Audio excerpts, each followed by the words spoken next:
বাড়িতে থাকা খুবই অল্প সাধারণ ইনগ্রেডিয়েন্টস দিয়ে বানানো একটা মজাদার ডেজার্টের রেসিপি আজ আমি আপনাদের সাথে শেয়ার করব। নমস্কার বন্ধুরা, ফুডি কিচেনে আপনাদের সবাইকে স্বাগত। আশা করি আপনারা সকলেই ভালো আছেন। আর আজকে আমাদের রেসিপি হলো ব্রেড মালাই রোল। খেতে খুবই সুস্বাদু, বাচ্চা থেকে শুরু করে বড় সবারই খুবই পছন্দের।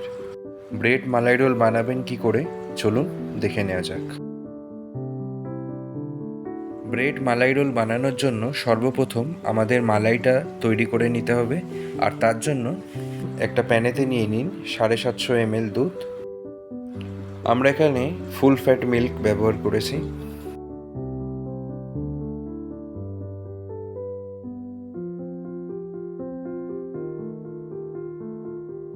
দুধটাকে এবারে ভালো মতো ফুটিয়ে নিয়ে 50%-এর মতো কমিয়ে নিতে হবে।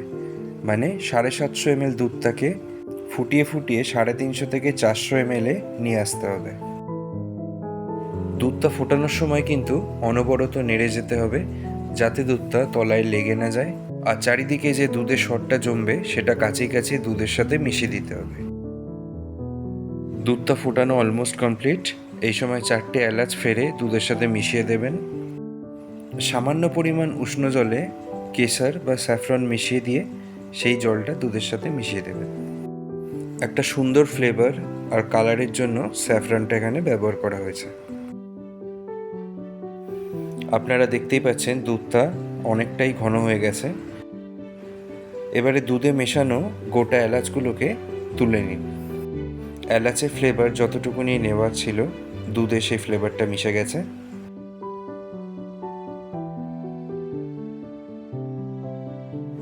এবারে মিশিয়ে দিন হাফ কাপ গুঁড়ো দুধ।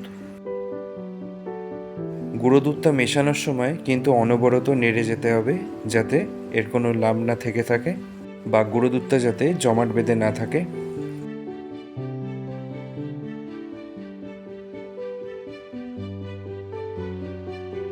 এবারে মিশিয়ে দিন 1/3 কাপ চিনি। চিনিটা অবশ্যই আপনারা স্বাদ অনুযায়ী মেশাবেন। চিনিটা দুধের সাথে ভালো মতো মিশিয়ে দিন। মালাইটা এখন পারফেক্টলি রেডি হয়ে গেছে। এটাকে এবার একটা পাত্রে তুলে নিন।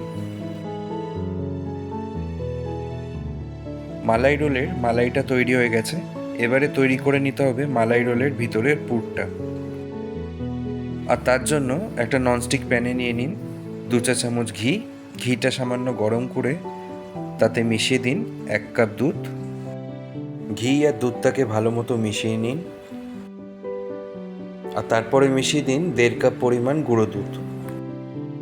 গুঁড়ো দুধটা মিশিয়ে ক্রমাগত নেড়ে যেতে হবে, যাতে জমাট না বাঁধে। বেশ কিছুক্ষণ নেড়ে নেওয়ার পরে মিশিয়ে দিন হাফ কাপ পরিমাণ চিনি। চিনিটা কিন্তু অবশ্যই আপনারা স্বাদ অনুযায়ী মেশাবেন। ফ্লেমটাকে মিডিয়াম রেখে ক্রমাগত এটা নেড়ে যেতে হবে।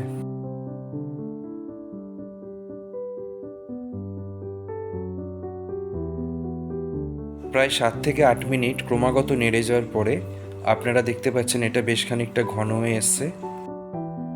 কিন্তু এটা এখনো হয়নি, এটাকে আরও বেশ খানিকটা ঘন করতে হবে।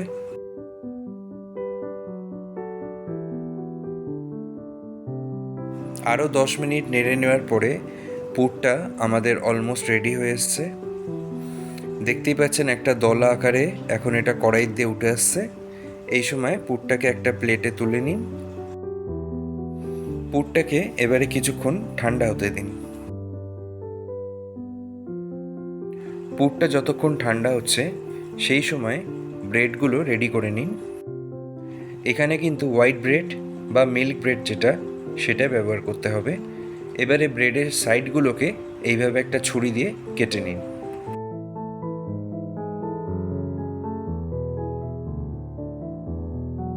এভাবে এক এক করে প্রথমে ব্রেডের সাইডগুলো কেটে রেডি করুন।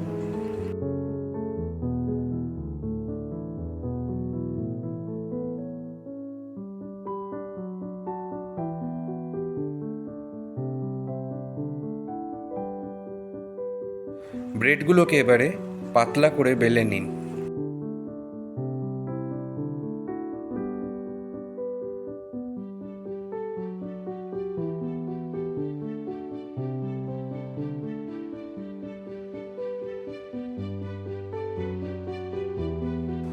ঠিক এইভাবে ব্রেডগুলো বেলে নিতে হবে।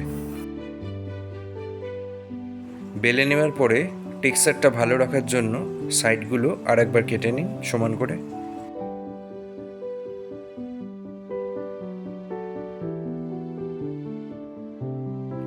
মালাই রোলের পুরটা এবারে ঠান্ডা হয়ে গেছে।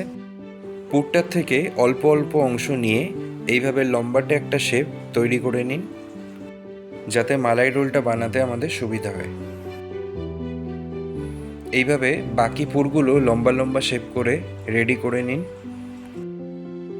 পুরগুলো তৈরি করার সময় হাতে অনেক সময় লেগে যাওয়ার সম্ভাবনা থাকে, সেই জন্য হাতে অল্প করে ঘিও লাগিয়ে নিতে পারেন। পুরগুলো রেডি হয়ে গেলে একটা প্লেটে তুলে নিন। এবারে বেলে নেওয়া পাউরুটিগুলো এক একটা নিয়ে পুরটাকে একটা প্রান্তে রাখুন, রেখে এইভাবে চেপে নিন যাতে ব্রেডের সাথে পুরটা ভালো মতো সেট হয়ে যায়। আর তারপরে এইভাবে হালকা হালকা করে রোল করে নিন।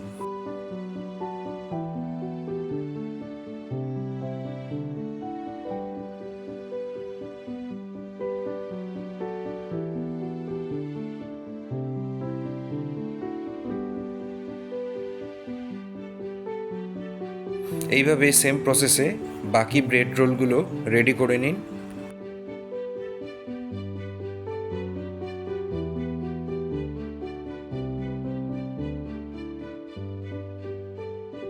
ব্রেড রোলগুলোকে এবারে একটা সার্ভিং প্লেটে একটার পর একটা এইভাবে সাজিয়ে নিন।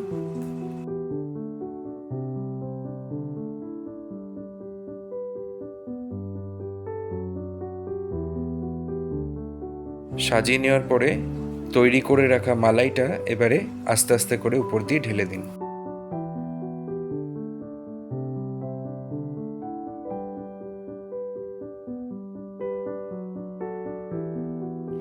স্যাফরন আর পেস্তা বাদাম কুচি দিয়ে গার্নিশ করে এটাকে এবারে সার্ভ করে নিন। ঘরে থাকা সাধারণ উপকরণ দিয়ে তৈরি এই অসাধারণ স্বাদের ডেজার্ট রেসিপিটা অর্থাৎ ব্রেড মালাই রোল পারফেক্টলি রেডি। রেসিপিটা ভালো লাগলে ভিডিওটাতে অবশ্যই একটা লাইক আর কমেন্ট করে চ্যানেলটাকে সাবস্ক্রাইব করে নেবেন। আজকে তাহলে এ পর্যন্তই। আপনাদের সাথে আবার দেখা হবে পরবর্তী ভিডিওতে নতুন আর একটা মজাদার রেসিপির সাথে। ভালো থাকবেন, সুস্থ থাকবেন।